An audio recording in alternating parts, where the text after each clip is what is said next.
Hi everyone, welcome to my channel. My name's Anne, but I also go by my nickname Nini. I like to focus on Midwest true crime because I'm a Minnesota farmer's daughter. I'm trying my best to look like a farmer's daughter today. I thought plaid would be appropriate because today we're going to go to a farm in Iowa and talk about a case known as the corn rake murder. This case ended up being a lot more interesting than I thought it would be. A farmer was found guilty of murdering his cheating wife by shoving a corn rake in her back, hence the corn rake murder. Thanks, Captain Obvious. But a lot of people question what really happened on the farm that day. It kind of sounds like the board game Clue. Was it Todd in the red shed with the corn rake? Was it somebody else? Was it an accident? Let's get into it.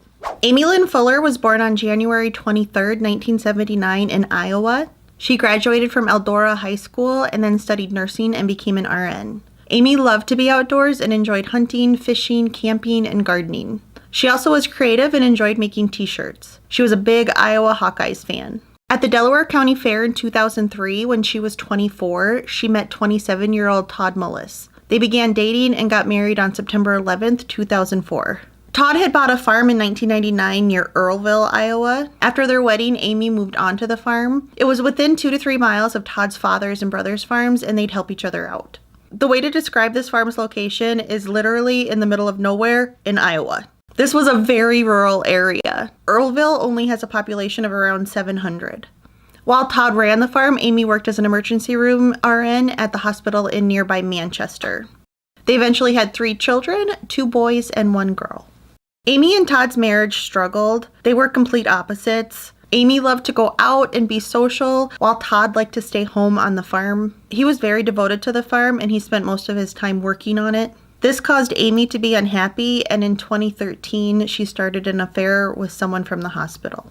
Todd found out, Amy ended the affair, and they decided to try to make their marriage work and went to counseling.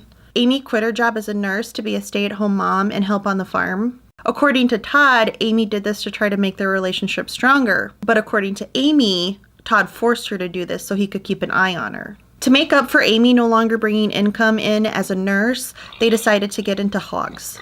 They built a large hog barn on the farm and a couple years later built a second one.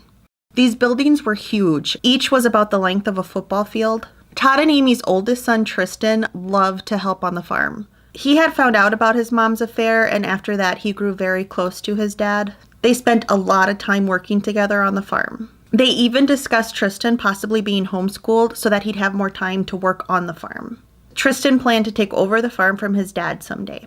Allegedly, Todd became controlling and needed to know where Amy was at all times. He apparently only allowed her to hang out and talk with certain people. Amy told several friends she was miserable and her marriage felt like a prison. Her friends created a code name for her and called her POT, which stood for Prisoner of Todd. Todd, meanwhile, complained to friends that Amy didn't help much with farm chores or do a lot of the housework. He also talked to friends about Amy's mood swings. Todd even Googled her symptoms once and came across info on perimenopause and wondered if Amy was going through it, and that was causing her to be moody. I would like to help her, but I don't know how to help her. It looked like you had done some research about menopause. Yes, I did. I was concerned because she would say, I'm just bleeding again. I don't know what the heck's going on with me. And then she would have mood swings. And I was like, well, I'm not a woman. So I looked it up and there was symptoms on there that were consistent with what she was showing. In 2018, Amy began to get close to their farm manager, Jerry Frazier. Jerry had worked with the Mullis farm for 7 years. Amy did the bookkeeping for the farm, so they would talk about that. It eventually grew to more. In May 2018, their relationship became sexual. Jerry was also married with children. Amy and Jerry would meet on country roads, occasionally in hotels, and it sounds like even in hog barns. We had pigs on our farm growing up, and I don't see how getting jiggy with it near pigs is a turn on, but to each their own. Todd became suspicious of Amy due to her behavior because she was acting very similar to when she was having the affair in 2013. He talked to a friend about this, and a friend suggested that they get divorced because there obviously wasn't any trust left in the marriage. Todd told this friend, though, that he didn't want to get divorced because Amy would get half the farm. Todd said, quote, "I have worked for this farm since I was 11 and I will not give it up," unquote. Amy and Jerry communicated mostly by text message, and they would text each other between 15 and 40 times a day. In July 2018, when Todd became suspicious that Amy might be having an affair, he looked into their phone records and he saw that Amy and Jerry texted each other a lot. So he called Jerry and asked what were all these text messages about. Jerry lied and said the texts were just about the farm, showing livestock, their kids being in sports, and whatnot. Todd still wasn't sure, so a couple days later, he called Jerry's wife, Krista, and asked her if she thought Jerry and Amy were having an affair. Krista said, of course not, and she told Todd that she and Jerry were very happy in their marriage. Todd seemed to be at ease at this point. Christy told Jerry about this phone call and said that she felt Todd was a little crazy. A couple days later, Todd called both Christy and Jerry and apologized and said he should have handled things differently. Jerry said after that Todd didn't seem suspicious or treat him like he was mad at him or anything like that. Did he ever show any animosity towards you or anger that he still suspected something of you? Never. Jerry and Amy continued their affair, but Jerry told Amy that they needed to slow things down. They switched to emailing each other as their main way to communicate, since Todd couldn't trace that as well as he could text messages. When they first started the affair, Jerry said they did talk about possibly having a future together, but after that, Jerry didn't consider a future with Amy again. It really does sound like it was just sex to Jerry. He might have been telling Amy otherwise, but he had zero plans of leaving his wife. Amy, however, was in love with Jerry. When they communicated, she used the word love with Jerry, and I don't think Jerry used it with her. Amy even wanted to marry Jerry. Amy told many of her friends that she wanted to divorce Todd, but she was afraid to. She told one friend she would disappear if Todd ever found out about the affair, and said if she ever went missing, to look in trees on a new property that they had recently purchased. She said she was 99.9% sure that Jerry would make life changes for her, which I assume means leaving his wife. But if she didn't, Amy said she would be strong enough to make it on her own. Amy's supposed best friend was Terry Stainer. I say supposed because she tried to get Amy and Jerry caught by Todd. Amy and Jerry went to the fair together and they stayed in a hotel. Terry told Todd that he should go to the fair and surprise Amy, knowing full well that she was there with Jerry. When Terry testified during the trial, she said she did this because she wanted Amy to get caught when it would be safe for her. Amy had gone to the state fair. I knew she was going to be with her friend there. When you say her friend, is that the person she was having the affair with? Yes. I encouraged Todd to go and to maybe surprise Amy. Amy was planning on going to the state fair. Yes. And were you aware that she was going to be meeting the man she was having the affair with? She said they were meeting and they were staying in a hotel together. You at some point encouraged Todd to go to the state fair. I did. Why did you do that? Because I wanted him to find them together when it would be safer for her. And what do you mean by that? I felt like if it was in a hotel with a lot of people, that maybe things would not escalate. Todd couldn't get away from the farm to go to the fair, though. I personally think that was a shitty thing to do. Remember, this all occurred in a small town where it's very hard to hide things. In August of 2018, rumors started going around that Amy was being naughty again. Amy found out that rumors were going around about her and Jerry, so she decided to tell Todd about it. Not the truth that she was having an affair, just that rumors were going around about it and that they weren't true. It also sounds like their son Tristan knew of this second affair too, or at least he was suspicious. Amy told her friends Tristan had told her, quote, "If Dad finds out you're going to have an affair, he'll kill you," unquote. The fall of 2018 was very stressful for the Mullis family. Amy's grandmother passed away in the summer, and she had an uncle who was going through some health issues. So Amy was away from the farm a lot, spending time with her family. This was during harvest season, and harvest is the most stressful time in a farmer's life. So not having Amy on the farm was putting a lot of stress on Todd. The kids were staying at Todd's mother's house once, and Amy went to pick them up. She and Todd's mother got in a big argument, and Todd's mother accused her of neglecting her family and called her Crazy Amy. Todd sent a text to Amy that said, quote, "Don't go with your mother, she's crazy," unquote. So it's thought that that text was meant for Tristan, but he sent it to Amy accidentally. Amy was very upset over this whole ordeal, and I don't blame her. Todd claimed he talked to his mother about this afterwards and told her not to talk to Amy like that again.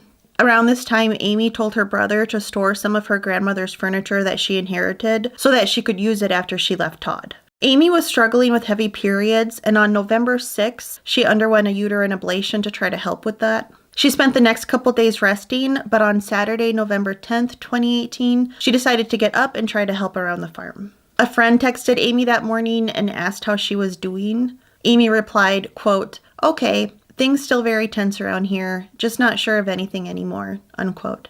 Amy made breakfast for the family, and then around 9:30 a.m., Todd and Tristan went out to the hog barns to work.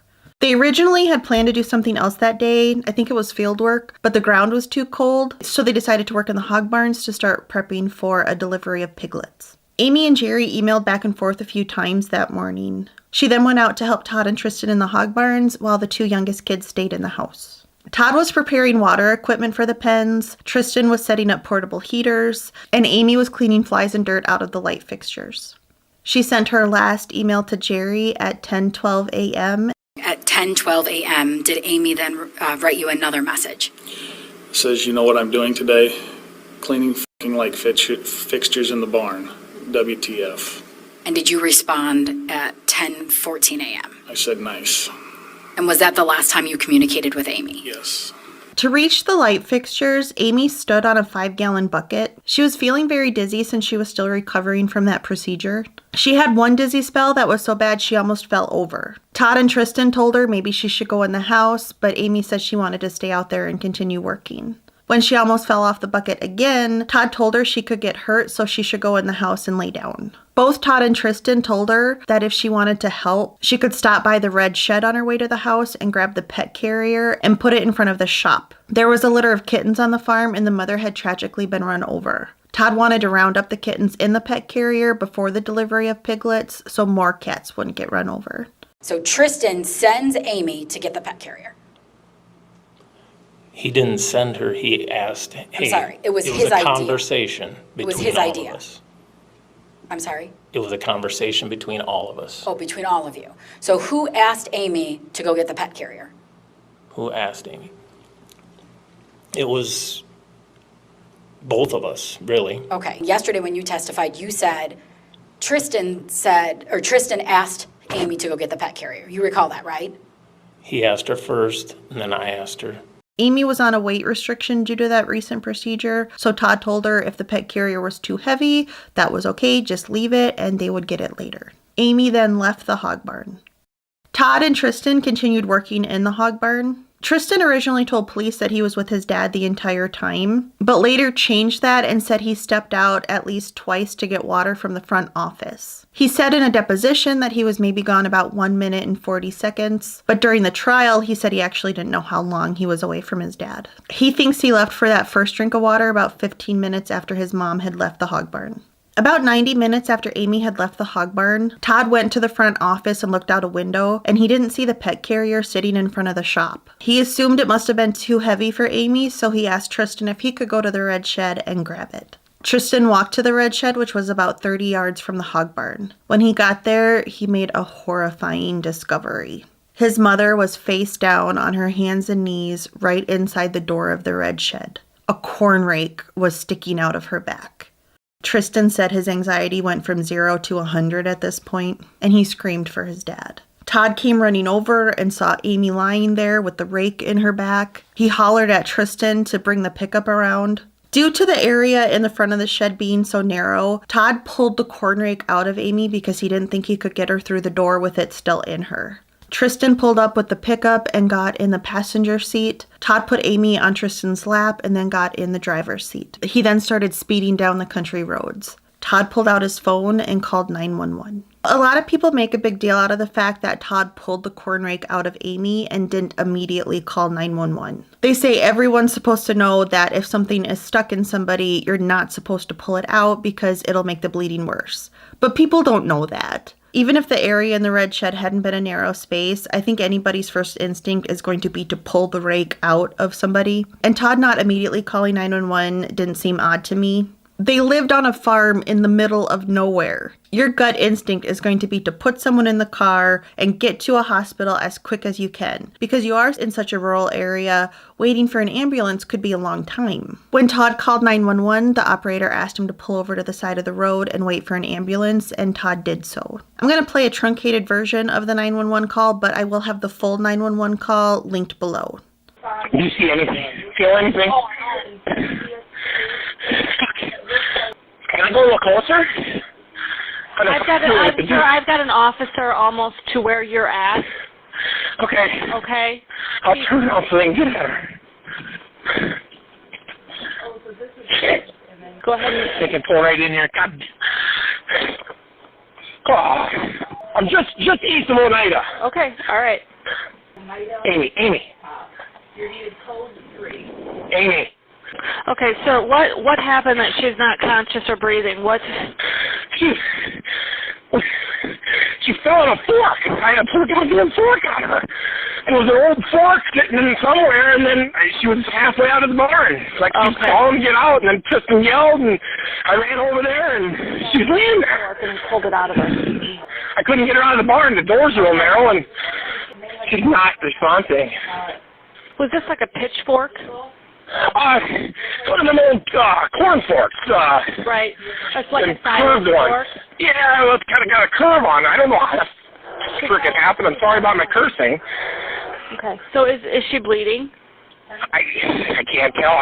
When I seen it, she was face down. Who pulled the pitchfork out of her? How old I is couldn't she? get her out of the door. How old is she? What is she, 38? Okay. I think so. She's 38 or 39. Okay. She is not responding. Okay. Come on. Sir, do you feel comfortable doing CPR? I can try. I'll try anything. Okay. I'll try anything. I can have to get her. She's laying on my son's lap. Are you able to get her flat across maybe the seat? Well, it's from in the back of the truck. But she's laying on my son's lap. Okay.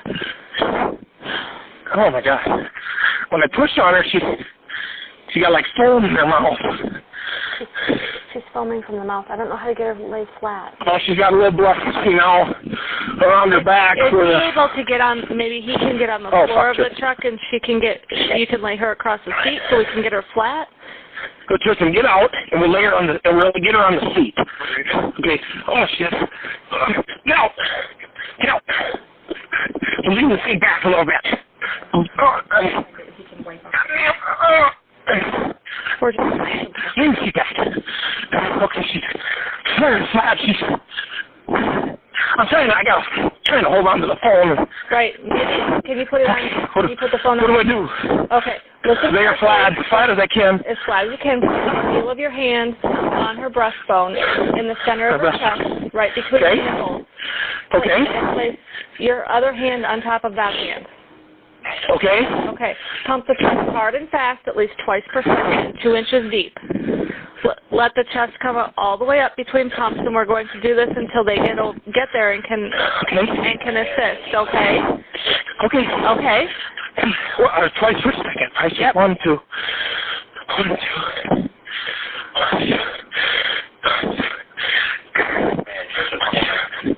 Just.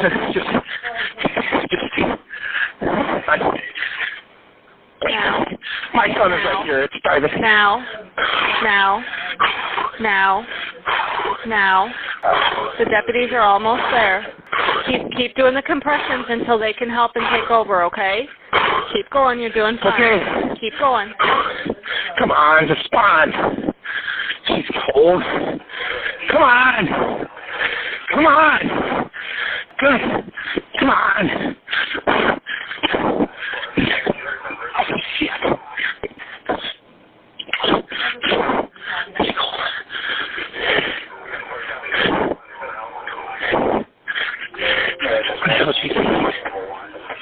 Sorry, anything? Is the officer there with you, sir? Yeah, he's here. The ambulance rushed Amy to the hospital in Manchester, ironically to the same emergency room that she used to work in. The doctor who worked on her was a former coworker. However, it was unfortunately too late and Amy was already gone. She was pronounced dead on arrival. The doctor immediately became suspicious of Todd's story. He had been told Amy fell on a corn rake, which had 4 prongs, but there were 6 puncture wounds in Amy's back. Amy's body was sent to the coroner for an autopsy. She was covered in bruises and abrasions. Her lip, chin, behind her ear, her knees, her hands. The medical examiner said the bruises on her hands and knuckles could possibly be defensive wounds. One of the puncture wounds hit Amy's liver and another had gone through her right lung. 4 puncture wounds had an upward angle and 2 had a downward angle. This indicated Amy had been stabbed with the rake at least twice. The medical examiner also felt there could possibly have been a third stabbing, To me, they indicate that she would have to be impaled with the rake at least twice. And when you say at least twice, can you tell exactly how many times she was struck? I cannot. You could consider one penetrating wound for each of these injuries, but at least twice, possibly 3 times. And why do you say possibly 3 times? So puncture wound D, the bottommost puncture wound, if you think about the corn rake with the tines in succession, the one under her armpit, B and C tend to be in a line, and those all go in the same direction. That bottommost puncture wound also goes in that direction, but to consider that within the line of the tines on the corn rake is difficult. So to me, it possibly represents a 3rd strike. So she ruled the manner of death as homicide. Police considered the possibility that someone had come onto the farm and killed Amy. There was a light snow covering on the ground, and a detective walked around the red shed and around the farm to see if he could find any footprints that seemed out of place, but he couldn't find any. The farm had 2 security cameras, and one was pointed in the area of the red shed. The day after Amy died, Todd checked that camera to see if maybe it would have caught something, but he found it was not working and had not been working for about 2 weeks prior to November 10th. Todd said the antennas for the cameras were in the windows, and the cats often like to jump up there to try to bathe in the sunlight, and they would frequently knock off the antennas and cause the cameras to not work. Todd fixed the antenna, and it started working again. When police talked to Amy's friends and family, they found out about the affair with Jerry. They told police how Amy wanted to divorce Todd, but she was too afraid to leave him. Police did look into Jerry as a possible suspect. He lived near Anamosa, which was about 45 minutes away from the Mullis farm. That day, his son had been home from college, and they worked in their own hog barns and then watched college football the rest of the day. Jerry's phone pinged around Anamosa during the time when Amy would have been murdered. On November 16th, police brought Todd in for questioning. Knowing about the affair, they asked Todd how he and Amy's marriage was. Describe you and Amy's relationship to me, Todd. How would you describe it after that, let's say, the last 5 years? How would you describe your marriage to me? Pretty tight, actually. Yeah, communication was great. We were together all the time, you know. And it was good. Whether Todd is innocent or truly guilty of this, I think we can all agree that he is not a well-spoken man. He really is just a simple farmer. The detective told Todd that Amy had been having an affair, and Todd denied having any knowledge of it. He then told Todd that he was their main suspect. Well, Todd, we've completed our investigation at this point, and the case facts clearly show us that you're responsible for Amy's death at this point. But I'm responsible. How? And you have this farm, and I know that all that's there, and you're trying to be a good dad in the midst of Amy not really pulling weight in some way. Years into cheating, having sex with another man in 2000. I didn't know that. Todd, you were so mad about that, and you felt betrayed again. And you saw there's no facts in front of you. Todd, and you knew what was happening. And there was no way I thought that you were going to let things go down this way. She was not going to take all that from you. Not cheating on you twice, and then trying to take your kids, and then trying to take the farm. That wasn't happening. And you weren't going to let that happen.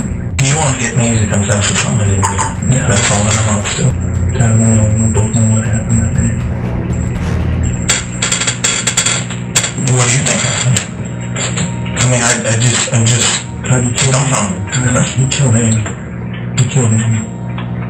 And I can understand why. They interrogated Todd for over 2 hours, but he kept denying killing Amy. He insisted she must have gotten dizzy and then fell on the rake. Police didn't have enough to arrest Todd at that moment, so Todd went home to the farm. Police obtained a search warrant for the farm and technology devices. They found what they considered interesting searches on Todd's iPad.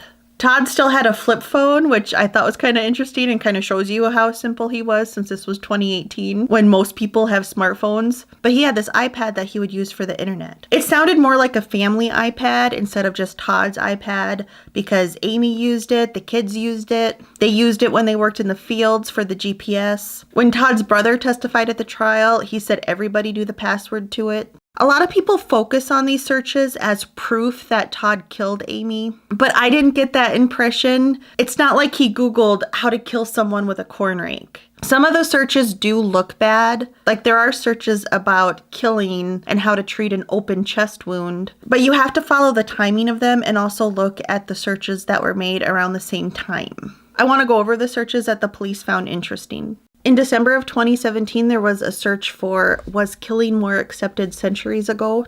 On January 5th, 2018, there was a search for characteristics of cheating woman. On January 8th, 2018, there were searches for thrill of the hunt and a search for famous quote, no thrill like that of hunting man. And also, once you hunt man, you will always feel the thirst. Thrill of the kill, thrill of the hunt man, thirst for hunt, that kind of thing.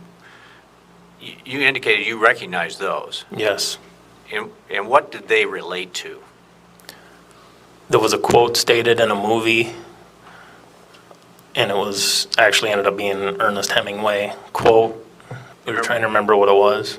On January 21st, 2018, there were a lot of searches regarding DNA testing, like how to make sure your kids are yours, test to show if you're a biological father, how to do a DNA test without the father knowing.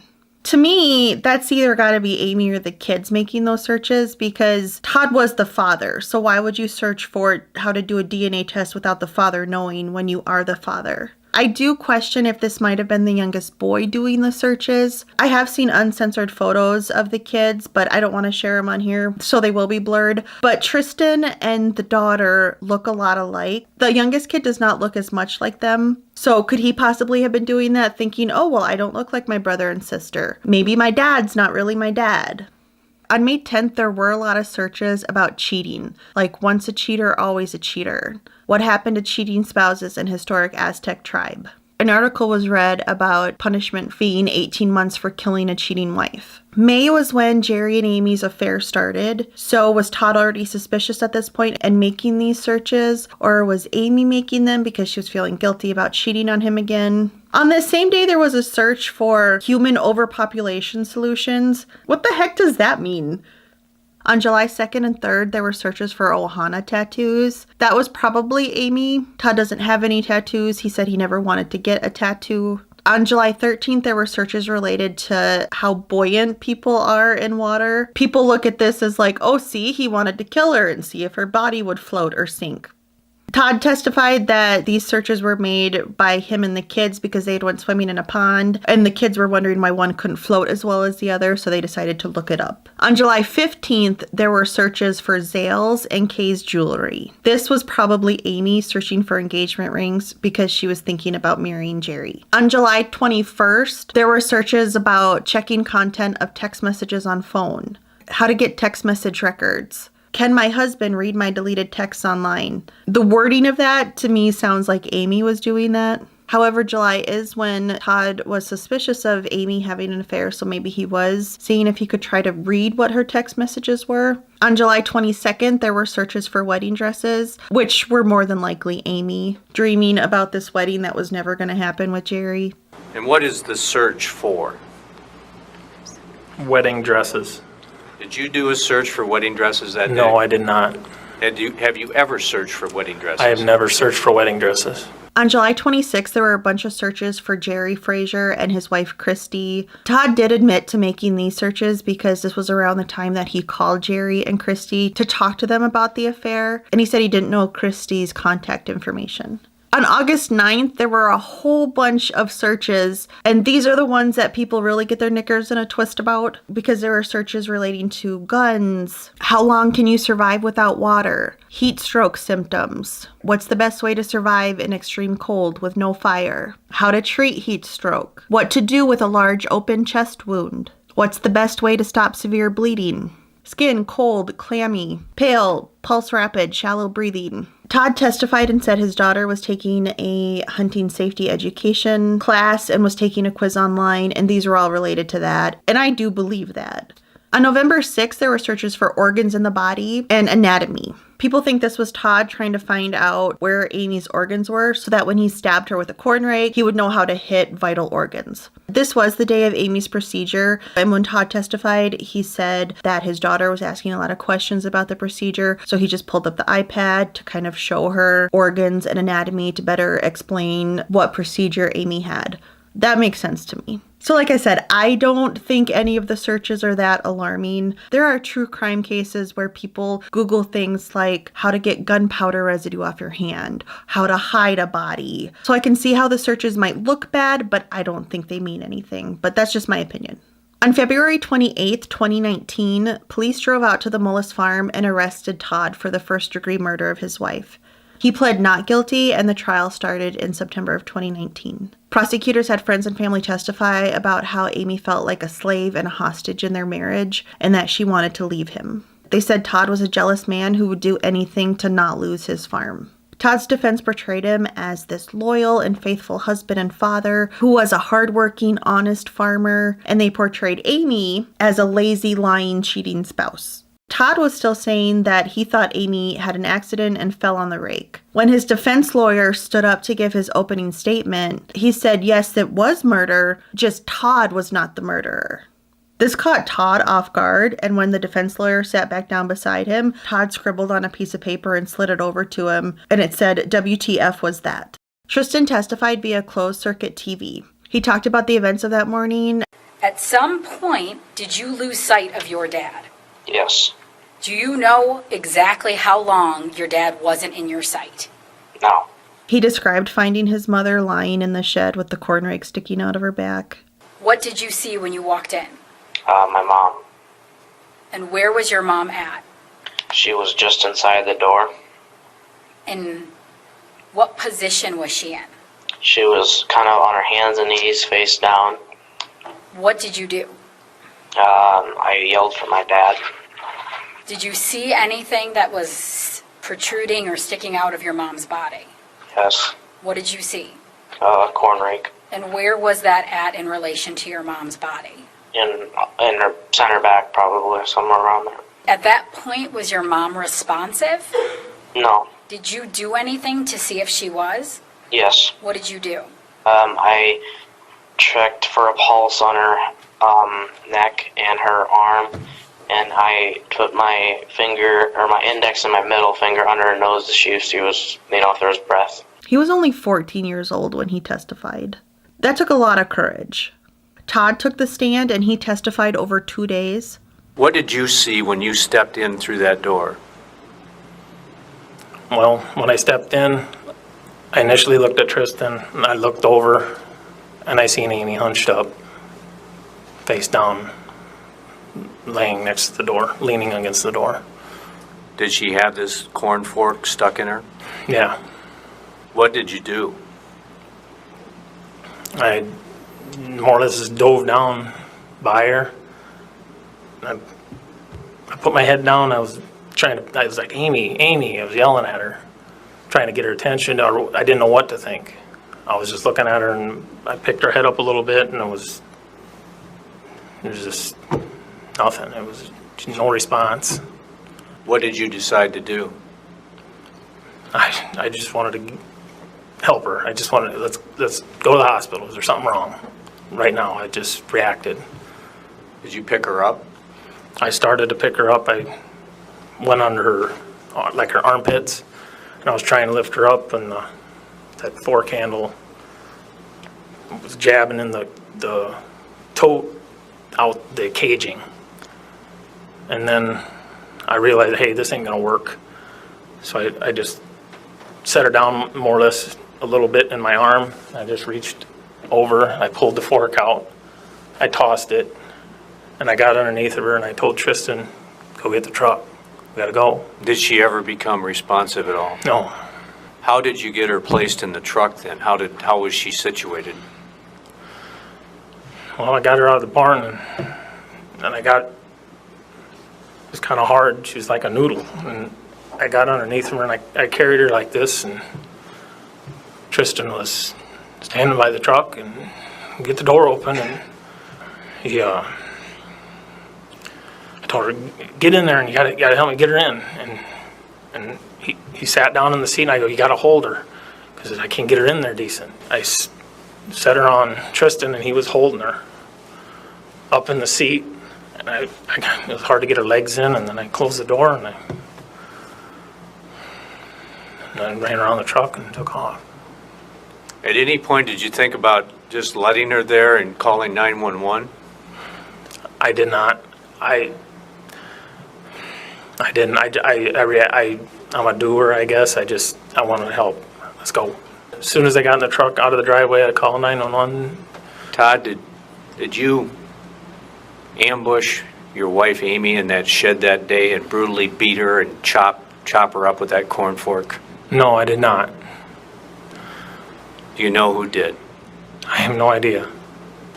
The trial was being live streamed. At the end of the first day of Todd's testimony, a viewer from, I believe, New York called the prosecutor and said he had analyzed Todd's 911 call. He felt there was a part where Todd said, cheating whore, and a few seconds later said, go to hell, cheating whore. The prosecutor pounced on this, and when Todd took the stand the next day, she confronted him about this. Todd, do you whisper cheating whore right there? No. So you don't remember what you whispered? No. Okay, I'm going to play another clip for you.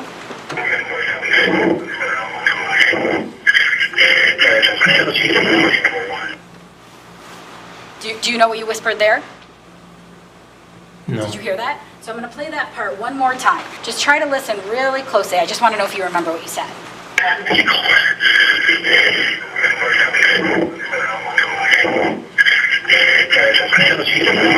Right there, do you say, go to hell, cheating whore? No. So you don't hear that? No. You didn't hear at 6:53, cheating whore? You didn't hear that? I didn't hear that word. And it's right at that, after you hear a ping, you don't hear, go to hell, cheating whore? No. When I first heard this, I thought Todd was saying in the first part something like, keep going, or 3-4. And then in the second part says, what the hell she, and I can't make out the rest. And yes, you can kind of hear cheating whore, but I think it's one of those things where once somebody puts the idea in your head, that's what you hear. But I don't think he was saying cheating whore or go to hell, cheating whore. He was obviously on the phone with 911 at this point. It would be so dumb if you had just murdered your wife and you're trying to pass it off as an accident, and then to be on the phone with 911, you call her a cheating whore. Todd was a simple farmer, yes, but I don't think he'd be that stupid. When the jury started deliberating, the initial vote was split. Half thought Todd was guilty, half thought he was innocent. But after 7 hours, they all felt he was guilty of the premeditated murder of his wife. This is the State of Iowa versus Todd Michael Mullis, Delaware County case FECR 012941. We, the jury, find the defendant, Todd Michael Mullis, guilty of the crime of murder in the first degree, signed by the jury foreperson. Todd's sentencing was delayed due to the COVID pandemic. When they were able to do sentencing in September 2020, Todd had gotten a new lawyer. Someone should have told his lawyer how to properly wear a mask.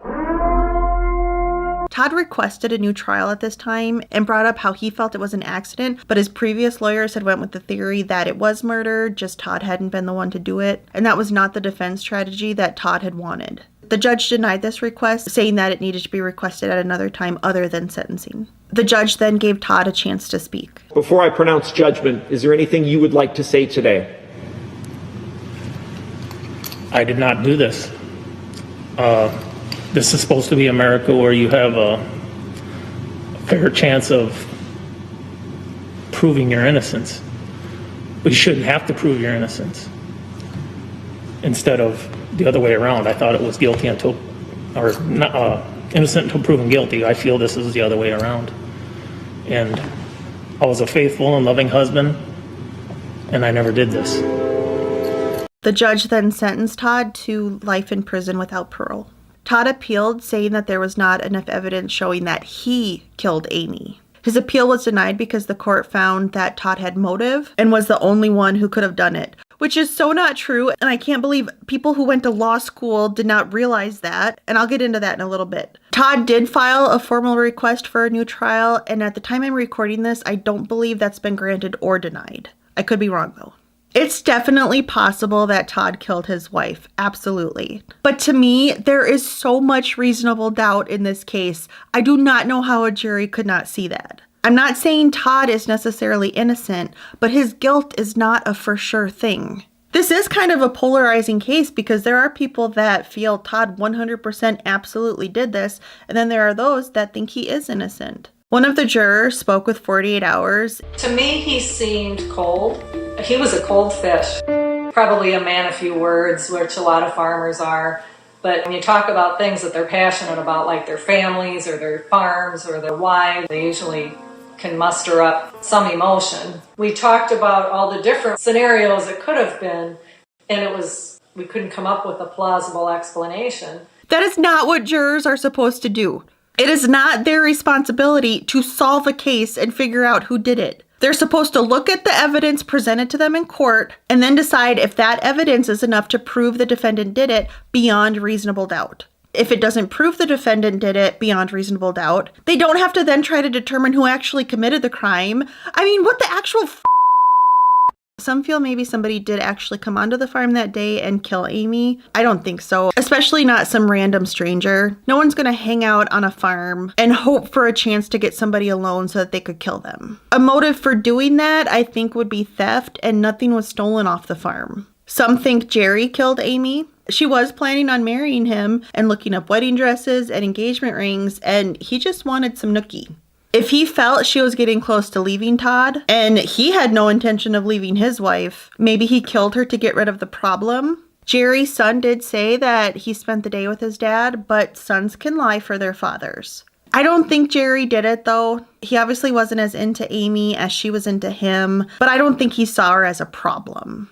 I did wonder about his wife, Christy. Could she have possibly snuck onto the farm that day? There's definitely motive. I mean, Amy was sleeping with her husband, but Christy did have a solid alibi. She was volunteering at a public event nowhere near the Mullis farm. Whether it was Jerry or Christy, whether to get rid of a problem or revenge, it doesn't make sense to kill Amy when the entire Mullis family is on the farm, especially when Todd is there. He looks like he's a big burly man. He did lose some weight by the time the trial started, but at the time of the murder, he looked like a big dude. If you wanted to kill Amy, you're gonna wait for a time when Todd is not on the farm. Was it really an accident? Farm accidents do happen all the time. There's a lot of very dangerous equipment all over a farm. I have 2 family members who have lost body parts due to farm accidents. One thing that made me really think it could have been an accident was that there was no blood splatter on the walls or on any other items in the shed. A police officer testified that the only blood he saw in the shed was on the ground. If you stab somebody with something, pull it back, and then stab them again, there's going to be blood splatter. You guys know I love Pat Brown. I begged her to analyze this case, and she did, and I basically sat there glued listening to every word she said. She said the reason there wouldn't be any blood splatter was because Amy had on 2 to 3 layers of clothing that day. This was November in Iowa, so it was chilly. She said the reason there wouldn't have been any blood splatter would be because all those layers of clothing would have basically cleaned off the prongs when they were pulled out of Amy's body, so there wouldn't have been any blood left on the prongs to spray onto anything. To me, that does make sense. Amy was very unsteady on her feet that day, at least according to Todd and Tristan. Amy obviously hit the corn rake twice since she had 6 wounds and there's only 4 prongs on the rake. Most people are like, there's absolutely no way that you could fall on a corn rake accidentally twice. I could see it though. It's unlikely, but it's not impossible. You know, you could get dizzy, fall, get up, be even more dizzy because now you are bleeding, and then fall back on it again. When you really look at Amy's injuries though, you do see that it was murder. Amy was covered in bruises. The ones on her chin and knee I think could be explained by falling, but she also had bruises on the backs of her hand. If you fall face down, which she probably did since she had bruises on her knees and chin, you're not going to fall like this where the back of your hands hit the ground too. You're going to go like this. So I do think the bruises on Amy's hands were defensive wounds. Maybe she wasn't stabbed with the corn rake first. Maybe somebody was just hitting her with the back of it or something, and she went like this to try to protect herself. I really wanted to understand those 6 puncture wounds, so I listened to the medical examiner's testimony twice, mostly because I'm blonde and it can take me a little bit to grasp onto things. The medical examiner said it was possible Amy was stabbed 3 times because some of the wounds that were in the same angle did not line up in a row like they would be from the rake. The medical examiner labeled all the wounds A, B, C, D, E, F. There were 4 in a downward direction, and one of them is not in line with the others, as it would be due to the prongs on the rake. 2 were in an upward position and are in a line. I was thinking that wounds F, E, and D could possibly be from the same strike, and maybe the medical examiner got the angle wrong. Because obviously me with my minor in sociology, I would know more than a doctor. But puncture wounds E and D are too close together to match the prongs. They don't match the spaces of the prongs. If Amy was being attacked, it's very likely she was trying to move away. So maybe because of the different angles, at times maybe she got hit with 1 prong, 2 prongs, maybe another time 3 prongs. That would explain the different angles and why there's not a whole bunch in a row. So maybe she was stabbed 3, 4, maybe even 5 times. Whatever happened to Amy that day happened immediately after she left the hog barn. She hadn't even had a chance to grab the pet carrier in the shed before she was attacked. Her injuries do prove it was murder. I really don't think anybody else came on the farm that day. The court denied Todd's appeal, stating that he was the only one that could have done it, but he wasn't the only person in the hog barns that day. Tristan was out there with them. This is a route that's very uncomfortable to go down. Nobody wants to think that a 13-year-old boy could kill his mother, but it is possible. And I hate to do it because it's a traumatic enough event as it is without also being accused of killing your mother. But like I said, it's possible. He knew of his mother's first affair. He was at least suspicious she was having another affair. And honestly, all 3 of their kids probably picked up on the fact that Todd and Amy were not happy. They hadn't even slept in the same bed for 5 months prior to when she was killed. Tristan was very close to his dad. Like during the trial, they even talked about how he stopped wearing underwear because his dad never wore underwear because he wanted to be just like his dad. Tristan also wanted to take over the farm someday. So he could have been mad at his mom for cheating on his dad. And because he wanted to take over the farm someday, maybe he didn't want to see his dad lose half of the farm to his mom in a divorce. That one juror who spoke to 48 Hours said one reason they convicted Todd was because he was cold and emotionless. Because yes, that's what you should base a verdict on, is somebody's emotions. But Tristan didn't show any emotion either. Granted, we couldn't see him because he was testifying via video and they kept him private, as they should have. But I think even if you got emotional, you would have heard it in his voice. But he was calm and collected throughout his whole testimony, even when he described finding his mom lying in the shed with a corn rake sticking out of her back. I think Todd and Tristan are lying about something.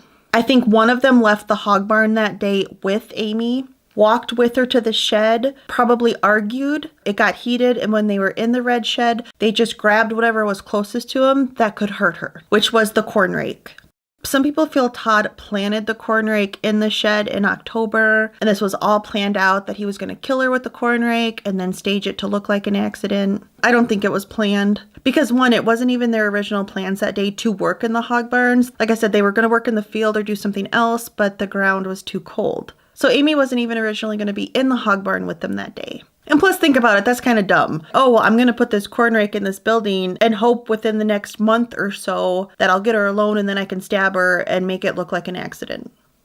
Amy's last email was sent to Jerry at 10:12 a.m. This would have been shortly before she left the hog barn and walked to the red shed. You do have to wonder, did Todd or Tristan see her send that email and know that she was talking to Jerry? And then as they walked to the red shed together, they confronted her about it. And then by the time they got to the shed, they were so enraged over it that they grabbed the corn rake.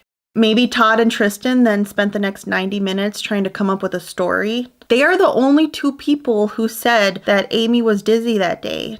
I don't believe Amy told any friends about how she was having dizzy spells. When one friend asked her how she was doing after the procedure, she said she felt she was doing better, that the bleeding had become a little less, but I don't believe she ever said that she was feeling dizzy. She emailed Jerry a few times that morning, never said anything about being dizzy.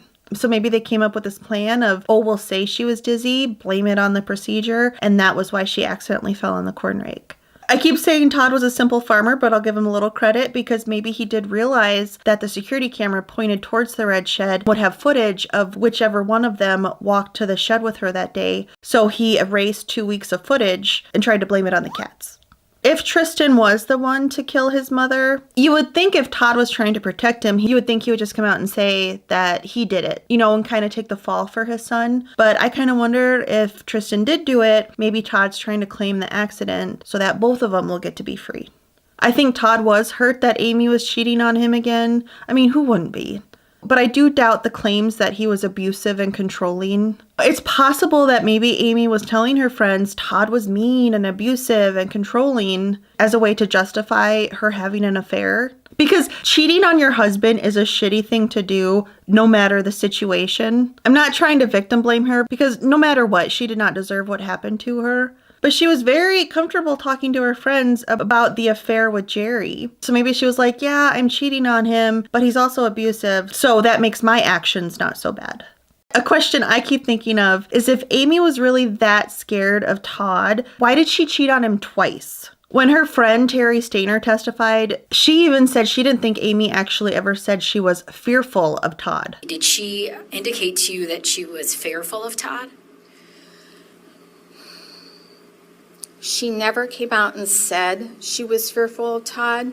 A lot of text messages between Terry and Amy were shown in court. One that caught my eye was in September 2018 when Terry texted Amy and said, "Maybe tell Todd the way he is now is the man you need him to be. I know he really loves you and wants your marriage to work. Go talk to someone and figure out what is going on in your heart and head. Maybe you have some past hurt that you need to work through. Todd isn't perfect, but no guy is." If your friend is telling you that she's terrified her husband is going to make her disappear, you're not going to encourage her to stay with her husband and try to make things work. You wouldn't say, oh, he's not perfect, but no guy is. You're going to tell her to get the fuck out. Terry and Todd also texted each other a bunch of times, and in those messages, Terry is encouraging Todd to try to make things work. Do things to try to fix his marriage. That could just go back to Terry being a crappy friend, in my opinion. I am really curious if Todd will ever get a new trial. I do think he deserves one, because there's just nothing that really indicates for sure he killed Amy. His defense was so horrible. I mean, they didn't listen to what he wanted. They also just didn't seem like they cared. Todd Mullis' statements about Amy falling on a fork and dying accidentally was a honest, legitimate, on-the-spot explanation or an attempt to explain what happened to her. It was wrong. She was murdered. I believe that you will find that not only at the end of this case that there's a reasonable doubt about Mr. Mullis' guilt, but there's no doubt at all. Thank you. Like I said, I don't think Todd is necessarily innocent, but I don't think he necessarily should have been found guilty. That's all I have on this case. I can't wait to read your thoughts. This was a very interesting one. Thank you so much for watching. I'll see you next time. Bye.